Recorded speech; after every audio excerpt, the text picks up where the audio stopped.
Shalom. Salutations to lost tribes scattered abroad. This is Amar Imra. We come giving all praises and glory to the Father. Let's do that now.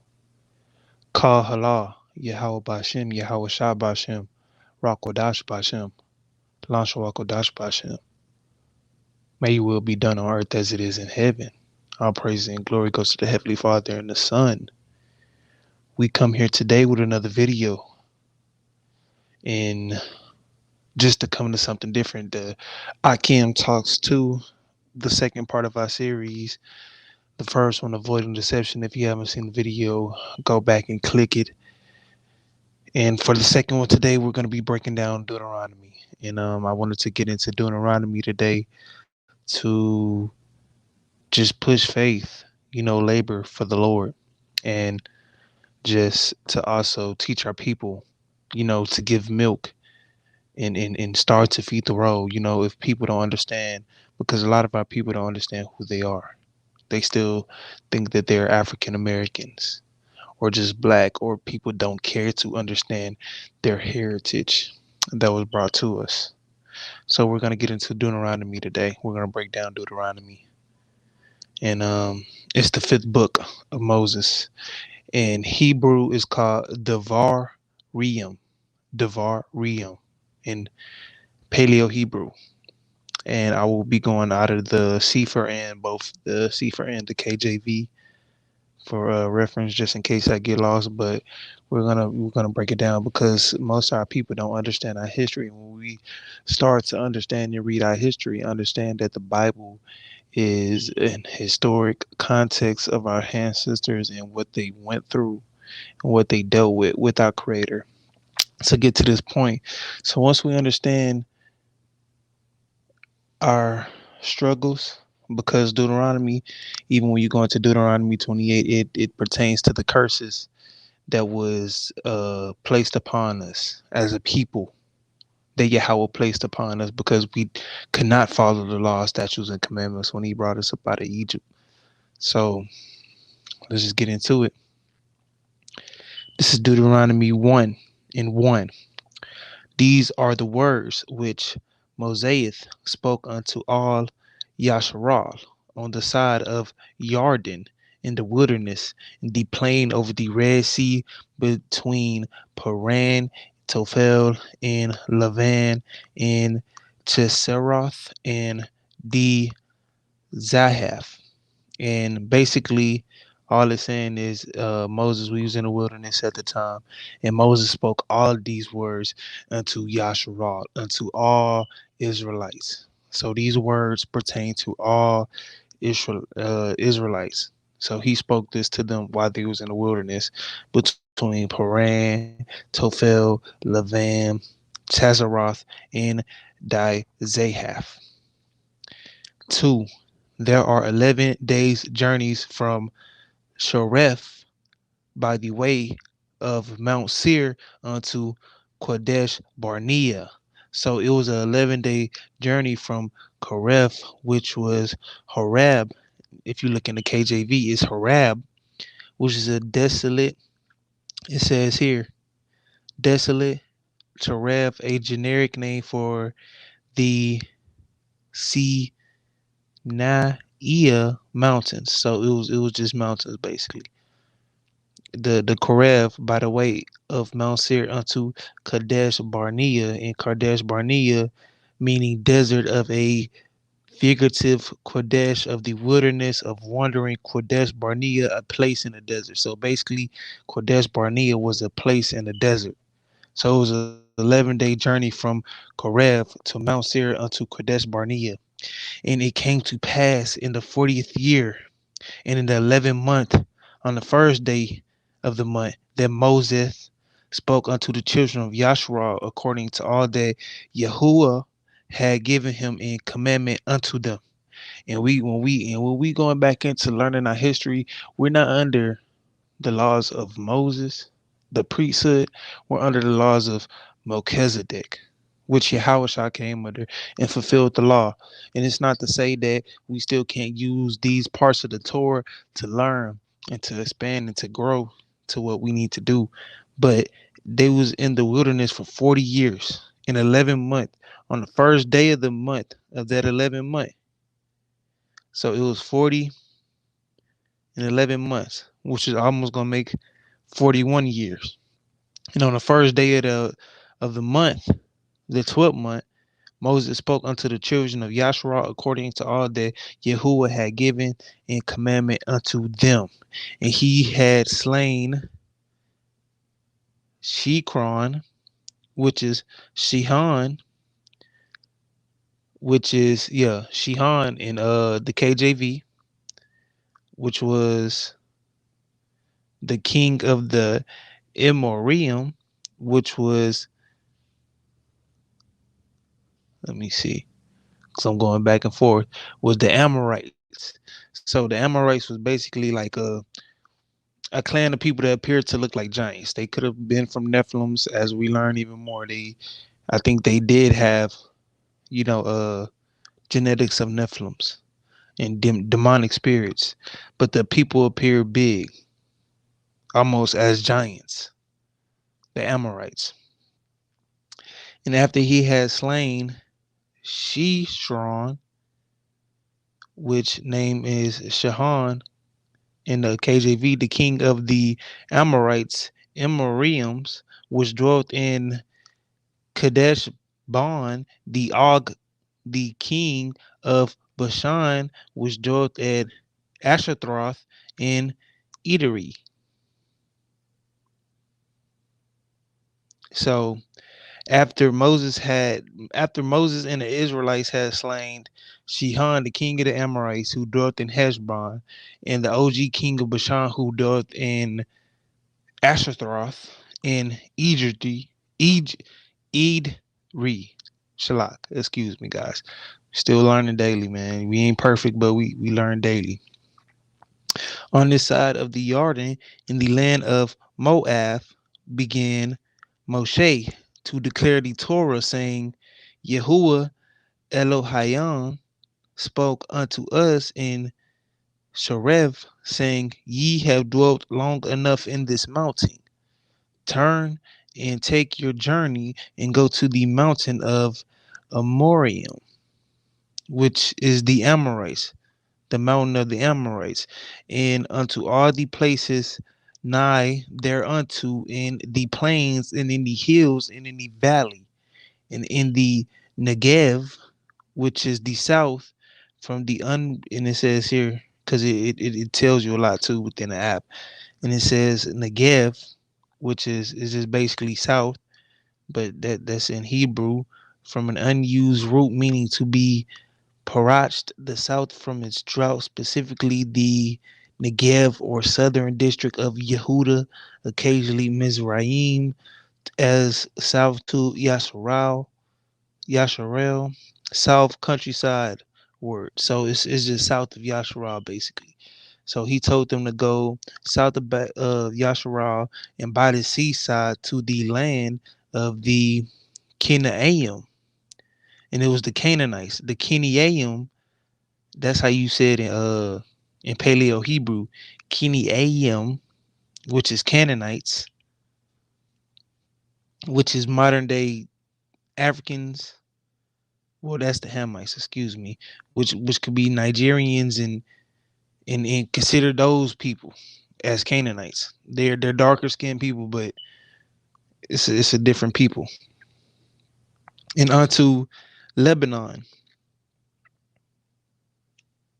unto the great river, the river Parath, Euphrates. Behold, this is Deuteronomy 1 and 8. Behold, I have set the land before you to go in and possess the land which Yahweh swore unto your fathers, Abraham, Yisaac, Yaakov, to give unto them and their seeds after them.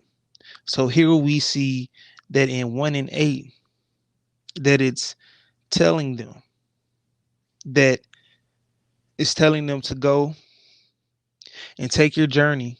It says in 7, to go and take your journey unto the mount of Eorium, of the Amorites, and unto all of the places die unto the hills, the plains, and in the valleys of the south, and by the sea, in the land of the Canaanites, and unto Lebanon, unto the river of Euphrates. Behold, I have set a land before you to go in and possess a land which Yahweh swore unto your fathers Abraham, Yeshet, which is Isaac, and Jacob, which is Jacob, which is the line of our fathers, Abraham, Isaac, Jacob. That's where the promises start that Yahweh has given unto them and their descendants after them. When we even read in the KJV, because in the KJV it says in 1 and 8, see, I have set a land before you. Go and possess the land which the Lord Yahweh swore to your fathers, to Abraham, Isaac, and Jacob, to give to them and their descendants after them. So it was a promise that we was to receive this land. But did we ever receive it? Let's continue. 1 and 9. And I spoke unto you at the time, saying, I am not able to bear you myself alone. Yahuwah Elohim has multiplied you, and behold, ye are this day as the stars of heaven for multitude. And that was also a promise too, that I can't think about the precept. Let me see. But when he had made the promise to Abraham that your seed shall be many as in the stars, and Abraham couldn't even count the stars. So it was a promise that the Most High was going to multiply, multiply greatly. The seed of the chosen. 1 and 11. Yahuwah Elohim and your fathers make you 1,000 times so many more as ye are, and bless you as he has promised. Again, his promises dealing with the Most High. You feel me? The Most High give promises that he will never break. And it was a time even then where our people had to go through things that was foretold within Deuteronomy, but we didn't listen. Our ancestors didn't listen. So if they would have heed at this earlier, we could have avoided a lot, but that wasn't the way that the Most High had written it in. He had to chastise and he had to teach his children. So let's continue. But the Most High doesn't break his promises. He keeps his promises. His word is forever. 1 and 12. How can I myself alone bear you cumbrance and your burden and your strife? Take your wise man and understanding and known among your tribes, and I will make them rule over you. And ye answered me and said, the things which you have spoken is good for us to do. So I took the chiefs of your tribes, wise men and known, and made them heads over you, captains over thousands, and captains over hundreds, and captains over fifties, and captains over tens, and officers among your tribes. So what the Most High here is saying, that people wanted to be, given rulings, but at the same time, you know, people wanted to be ruled over by men, but the Most High was saying like, okay, I'll give it to you, you know. Let's continue what he's saying, because like I said, people they wanted that respect of man, a, a bodily figure, so to say, that they could take their command from. And I charge your judges at that time, saying, hear the causes between your brethren, and judge righteously between every man and his brother, and the stranger that is with him. Ye shall not respect persons in judgment, but ye shall bear the small as well as the great. Ye shall not be afraid of the face of man, for the judgment is Elohim's, and the cause that is too hard for you, bring it unto me, and I will hear it. And I command you at the time all things which ye shall do. And he commands everything that we should do. But when we're judging, it should be off of Elohim's. It's not to be afraid of the face of the man, but the judgment of Elohim's. That's what he's saying. So the Most High is saying that he's gonna take man and put them into these positions, but not to fear man, to only fear the Most High's word. That's what we gotta start to understand. We can't fear that man or give reverence to that man. We gotta give reverence to the Most High and the respect to that Most High. You feel me? So that's what we gotta do.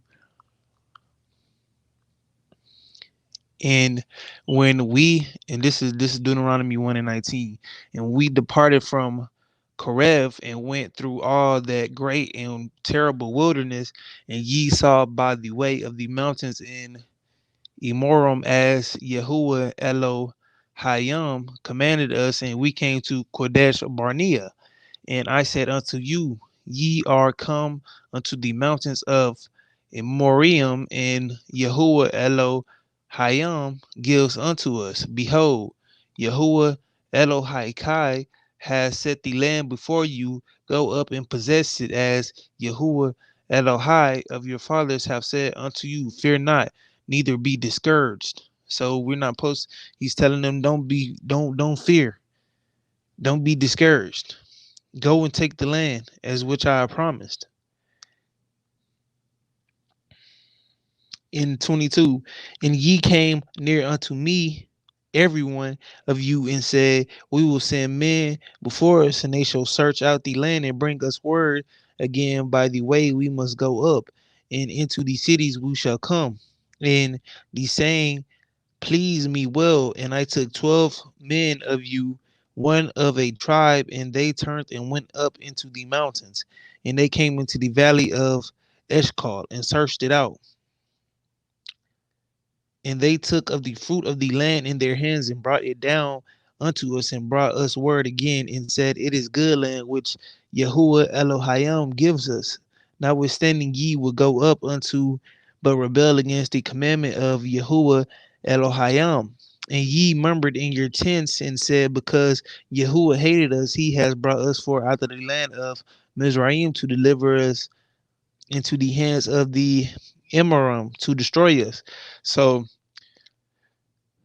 they had sent out a couple of people to go scout the land, which the Most High had promised us, and they seen that it was good land. But again, the people that had dwelt in there before, that these Amorites, they were huge people, almost giant like Nephilims, you know. So and they're scared a lot of the Hebrew Israelite people. So they're like complaining and this and that. Why is this happening? He brought us out of Mizraim just to kill us. He brought us out of Egypt in bondage just to kill us. What kind of God would do this? He hates us. This, that, and the third. So they're complaining, basically. So 28, 1 and 28. Neither shall we go up. Our brethren has discouraged our hearts, saying, the people are greater and taller than we. The cities are great and walled up to the heaven. And moreover, we have seen the sons of the Ahkyam in there. Then I said unto you, dread not, neither be afraid of them. Yahuwah Elohim, which goes before you, he shall fight for you, according to all that he did for you in Mizraim before your eyes. And in the wilderness, where you have seen how that Yahuwah Elohim bore you as a man bears his son, in all the way that he went up until ye came unto this place. So basically, what they're telling them, what Moses is saying is, don't dread, don't be afraid. Yahuwah Elohim is going to fight for you. Just as the miracles he's did in Egypt for us to escape, and for us to make it, and just how long as we've been making it now, as we've made it since we escaped, we're going to make it then. And that's basically what he's telling them.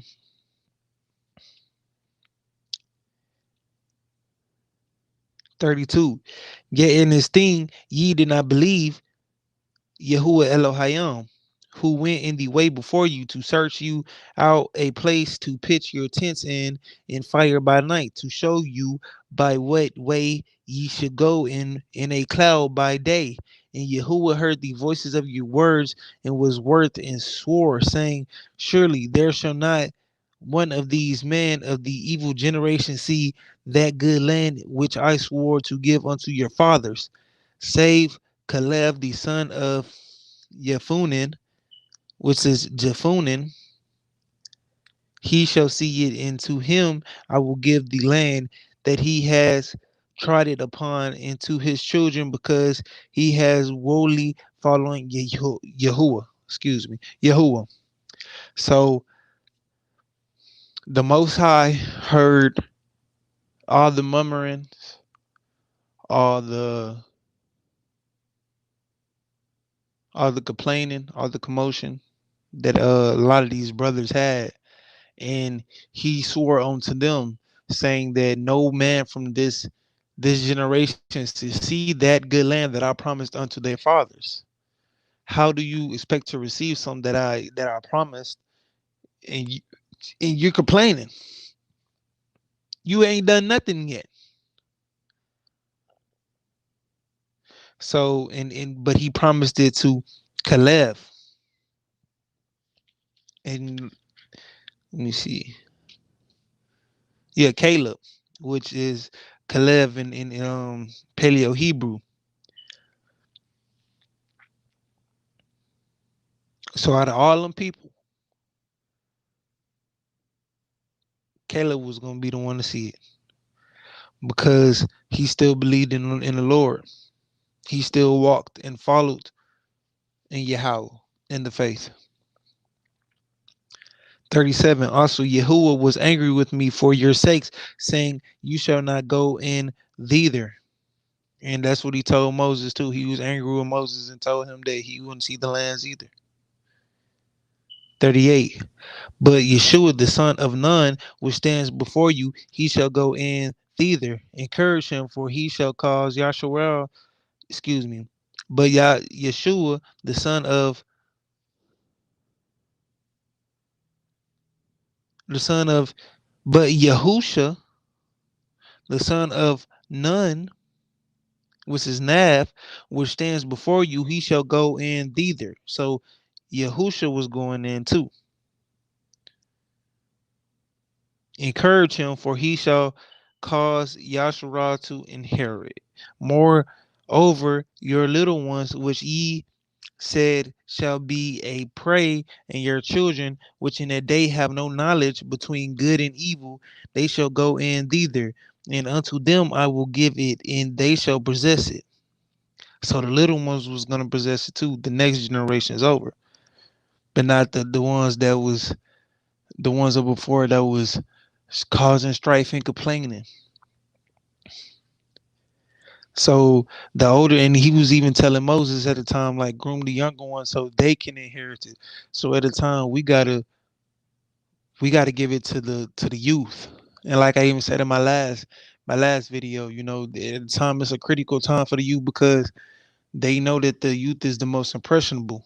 They know no good or evil yet. They have no knowledge between good and evil yet. But if you expose young ones to just evil and just evil doctrines all the time, unknowingly and knowingly, then it's just gonna get to a point where they're numb to it. They don't understand it, and it's just normal to them. And it's even getting to that point with a lot of things. A lot of wickedness is taking place upon these lands. Deuteronomy 1 and 40. But as for you, turn you and take your journey into the wilderness by the way of the Red Sea. Then ye answered and said unto me, we have sinned against Yahuwah. We will go up and fight according to all that Yahuwah Elohim has commanded us. And when ye had girded every man on his weapon of war, ye were ready to go up into the hill. And Yahuwah said to me, say unto them, go not up, neither fight, for I am not among you, lest yet be smitten before your enemies. So I spoke unto you that ye would not hear, but excuse me, 43. So I spoke unto you that ye would not hear, but rebelled against the commandment of Yahuwah, and went up presumptuously up to the hill. And the Amorites, which is the Amorites, which dwelt in the mountains, came out against you and chased you as bees do, and destroyed you in Serene, even up Korma, which is Hormah. And ye returned and wept before Yahuwah, but Yahuwah would not hearken to your voice, nor give ear unto you. So ye abode in Kodesh many days, according to the days that ye abode there. So they went up after complaining, right? After they complained, and then after the Most High made his decisions that those generations wouldn't see the good lands. Even Moses tried to convince the everybody to go into war now, that to get the men to go into war now, and they did. And even then, Yahuwah even told him, Elohim even told him, I'm not going to be there with you. You go now. You know, you want to do it when you want to do it now, but you ain't listening when I'm telling you to do it. So they went trying to do it. The Amorites came out and they got chased away, like killer bees chasing people away. You feel me? And they just wept. But and it even says in 45, Yahuwah would not hearken to your voices, nor give ear unto you. He didn't listen to them.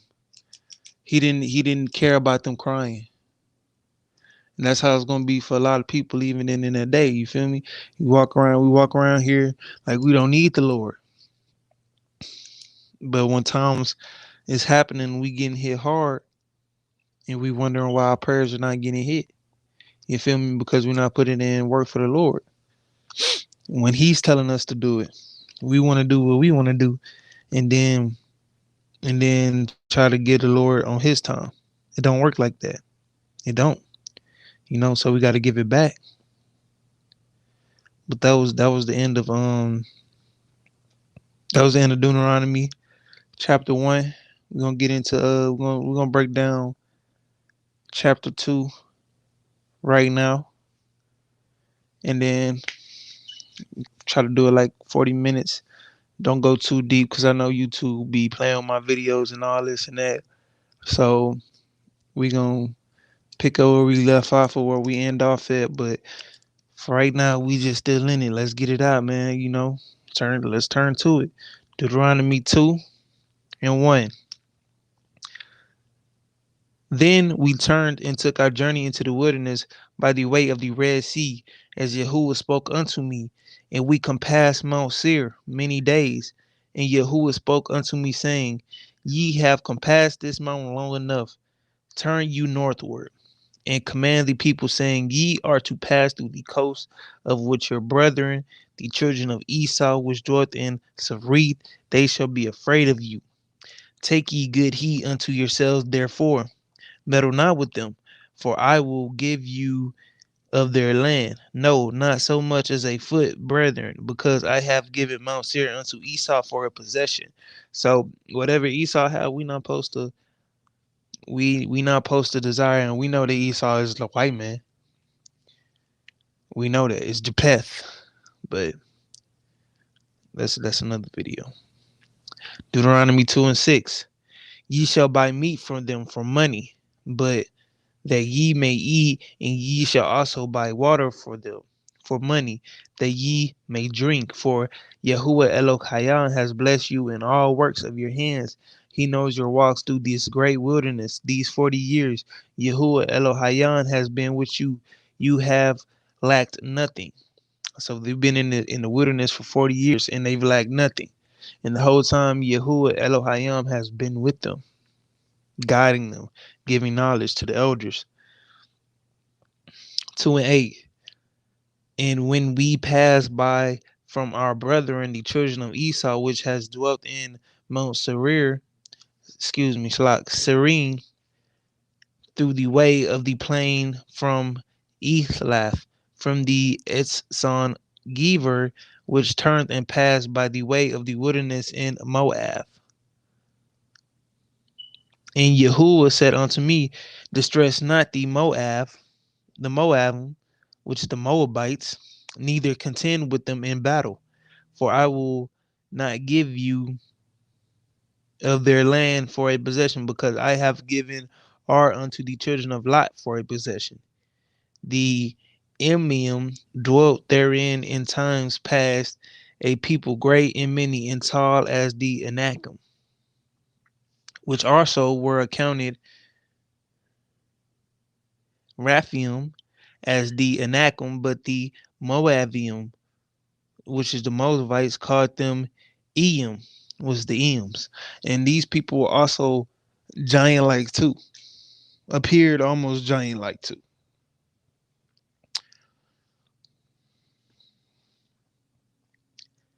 2 and 11, which were also accounted. Oh, excuse me, slot. We had already read it.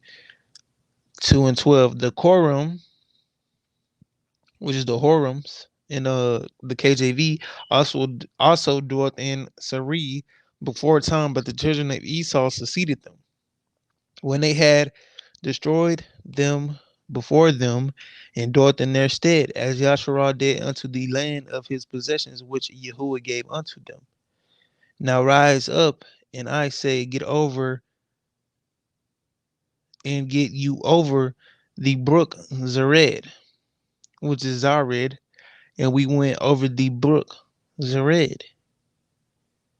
In the space in which we came from Kodesh Barnea until we come over the brook Zered was 30 and 8 years. And so all the generation of men of war were washed out from among the hosts, as Yahuwah swore unto them. Again, Yahuwah keeps promises, as he promised that them generations wouldn't see the land. 38 years had passed, and no man that had fought from that war against the Amorites had seen the land, just as promised. For indeed the hand of Yahuwah was against them to destroy them from among the hosts until they were consumed. So it came to pass, when all the men of war were consumed and dead from among the people, that Yahuwah spoke unto me, saying, you are to pass through Ar, the coast of Moab, this day. And when you come nigh over against the children of Ammon, distress them not, nor meddle with them. For I will not give you of the land of the children of Ammon any possession, because I have given it unto the children of Lot for a possession. That also were accounted a land of Rephaim, which is Raphaim, dwelt therein old time in the Ammonon, called Zamzumium, a great people and many and tall as the Anakim. But Yahweh destroyed them before them, and they succeeded them and dwelt in their stead, as he did to the children of Esau, which dwelt in Sari, when he destroyed the Koreum, or the Horims, from before them, and they succeeded them and dwelt in their stead even unto this day. In the Avirium, which is the Avim, which dwelt in Chatsirium, or Hazirium, even unto Gaza. The Captorium, which came forth out of Captor, destroyed them and dwelt in their stead. Rise ye up, take your journey, and pass over the river Arnon. Behold, I have given into your hand Shishron the Emory, king of Chesbon, and his land. Begin to possess it and contend with him in battle. This day I will begin to put dread of you and the fear of you upon the nations that are under the whole heaven, who shall hear report of you and shall tremble and be in anguish because of you. And that's always been that way. You feel me? They don't like to see us strong. We put fear into their heart. That's why they suppress us the way that they do. You know, but we're gonna continue. 26, 2 and 26. And I sent messengers out of the wilderness of Quademoth and Seshon, and king of Keshbosh, with word of peace, saying, Let me pass through your land, and I will go along by the highway. I will neither turn you unto the right hand nor to the left.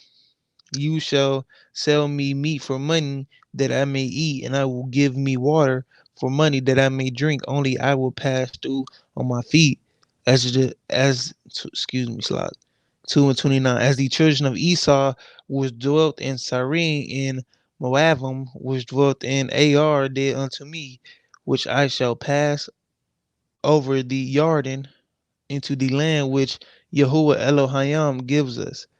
But Sean, the king of Keshban, but excuse me, slot 2:30. But Shihan, king of Keshban, would not let us pass by him, for Yahuwah Elohim hearted his ruach, which means spirit, and made his heart abstain that he might deliver him unto your hand, as appears this day. Yahuwah said unto me, Behold, I have begun to give Shihan and his land before you begin to possess it, that you may inherit his land. Then